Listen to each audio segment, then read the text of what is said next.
In our last two sessions, we discussed a letter from a man who told us about his son, William, who had just left his wife of 2 years. And the writer wanted to know whether he and his wife should allow William to bring his girlfriend, who he referred to as a whore, into their home.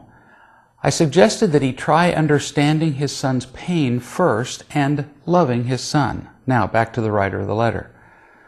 So William was unloved and miserable. He found imitation love with his wife, which eventually failed. He blamed his unhappiness on his wife and left her, and now he believes he's found happiness with this new woman because she's giving him a fresh and exciting supply of imitation love.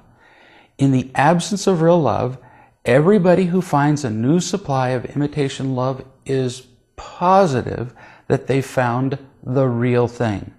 I'm sure he's completely taken in by the illusion of all that praise, power, and pleasure. It's a miracle, but that will wear off too, just like it did in his marriage. But you're not going to shove that down his throat. Don't even try.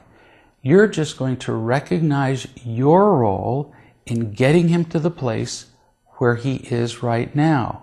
You're going to relax and accept him. That's what he needs. Right now, I'm sure you still have a hard time accepting that you didn't love him unconditionally. But think of the many times in his life, beginning in early childhood, that you've been disappointed and irritated when he hasn't behaved in the ways you approved of. That is conditional love. And it leaves a child feeling empty, alone, and afraid.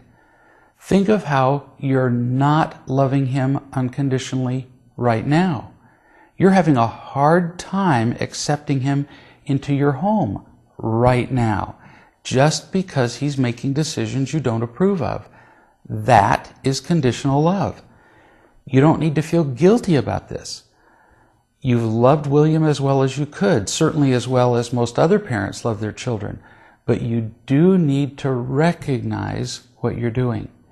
You just couldn't give him what you hadn't already received yourself. Now, what I suggest is call William, invite him to spend some time with you, and tell him that you'd be delighted for him to bring his girlfriend.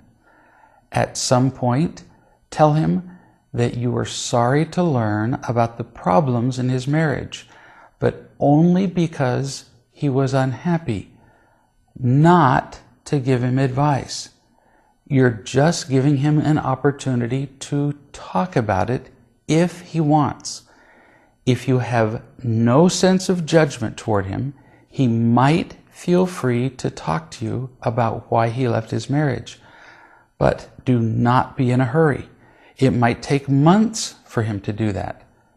Be patient. And if he ever does tell you, again be patient. At some point, he might be ready for you to tell him how you didn't love him unconditionally as well as you could have. And eventually, he might ask you where you learned that. And then you might tell him a little bit about real love. But you would only do that with patience and time and with love. Because your primary interest here is in loving your son. It's always about loving him. That is what he needs from you.